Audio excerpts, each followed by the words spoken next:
You know, I've seen these signs that you can call and get a psychic reading, but I'd like to think that if the psychic was the real deal, wouldn't they just call you, knowing that you wanted to talk to them?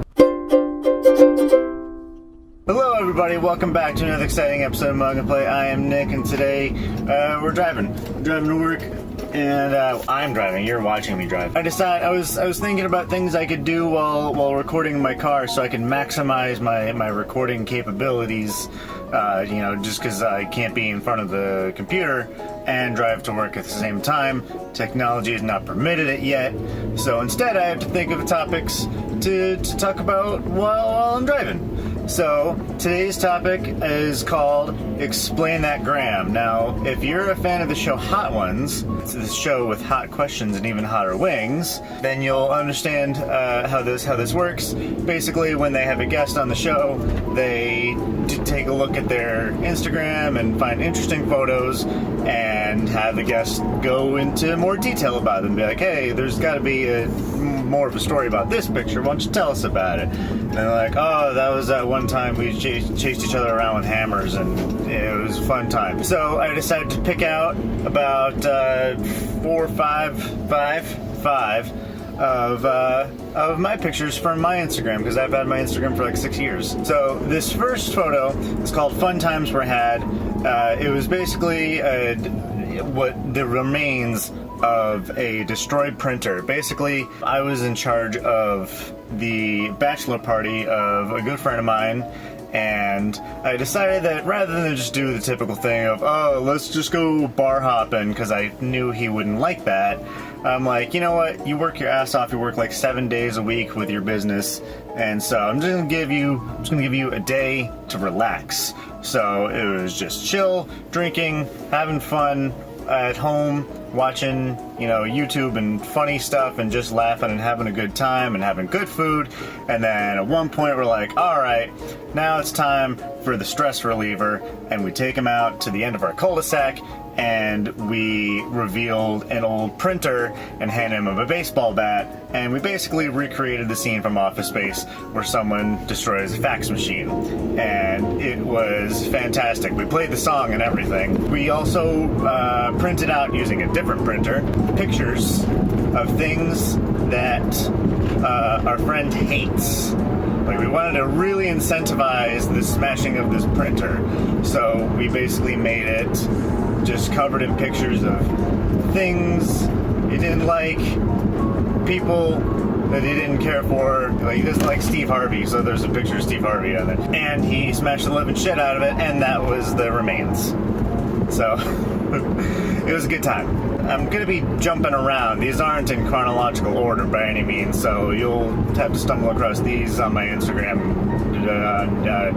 Do so at your own risk. Alright, so this next one is called Adventure Starting Point, and this was when I first moved to Indiana. Basically, I crashed on my friend's couch, and we went to some conventions together. So most of my stuff that I had with me was like 2 weeks worth of clothing and enough supplies to get me through a few conventions, and it was from there I decided, it was during that trip where I'm like, all right, yeah, this is where I need to take my life, and it has worked out pretty well. I've made amazing friends. I've started the channel. I met Stephanie. It was a good decision, and it worked out. This next photo was done with the help of one of my favorite cartoonists ever. He goes by the name Chris Straub. We know him from Chainsaw Suit. He did Blamimations on Penny Arcade TV. He's done all the Local 58 things. He wrote Candle Cove, and he has a webcomic called Chainsaw Suit, and it's really great. And I asked him to sign my book, because the one year I went to San Diego Comic-Con, and I bought a book from him, like, hey, can you sign it? And I asked also, can you write this in it, because I have a really funny idea for a comic.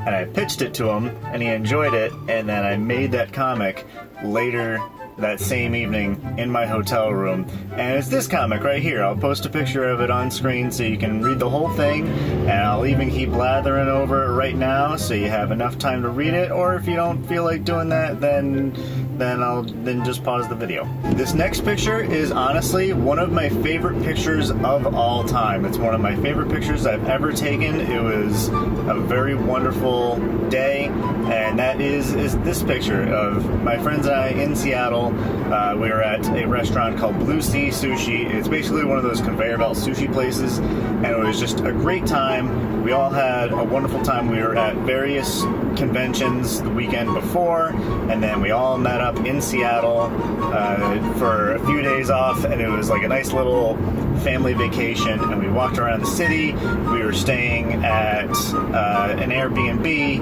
that was like right by Pike Place Market and right in downtown Seattle, and it was wonderful, and I want to go back, and it has fueled my desire to move there someday. And it was just a great time, and I want to go back, and I want to go back with the same group of people in this picture, and as well as Stephanie and QB and all the other people I love, and all of you. It was great. Last but not least is this picture of me with the first time I dyed my hair. I was terrified and scared, but it worked out, and it has liberated me and allowed me to have just so much fun with my hair and not be afraid of just what people think, and it has given me more confidence than I thought, and it's also taught me to have fun with my hair, because it may not always be there. And it led me to another thought, and that is that just about everything that in my life that has scared me, whether it was moving to a different part of the country, or starting a channel, or even getting a job at a restaurant where the whole job is just talking to strangers even though I'm socially anxious, or even changing my hair. Anything that I've been freaked out by and then tried to do, I've been able to do it, and do it pretty decently, I might add. But I mean, that's just my personal opinion. I don't know. Other people could be like, no, you suck. But I'm just like, hey, no, you. my point is that I shouldn't feel super worried about the things that freak the living shit out of me, because a lot of the big things that I've come up against in my life that have been like that, I've been able to overcome and do pretty well. So that has sort of, invigorated me in my quest to find the things in life that I love doing. And one of those things I love doing is hanging out with all of you, and I want to do that on a more frequent basis via Twitch, twitch.tv/MugAndPlay, and I just want to hang out with all of you and have a good time. So if you enjoyed this, then you should make your own Explain That Gram. Go on your own Instagram, find a few of your favorite, most interesting pictures, post it up, leave a comment, and tell me that you made it, and I'll check it out. I'll be like, hey, that's cool, I like that. Thank you so much for joining me today. If you like this video, you should poke that like button right in the eye. Leave a comment below if you want to talk to me a little bit more about any of the pictures, and we'll have a good old discussion about it. And if you want to see more videos like this one, or if you have your own idea for me, you should hit that subscribe button and tell me about your idea of a video that I should do. Be like, hey, you should talk about this, and I'll consider it. I'll think about it. I don't want to make any guarantees, because someone could request something really weird and I don't want to feel obligated. But thanks so much. I'm rambling. I love you all, and I'll see you next time. Bye-bye.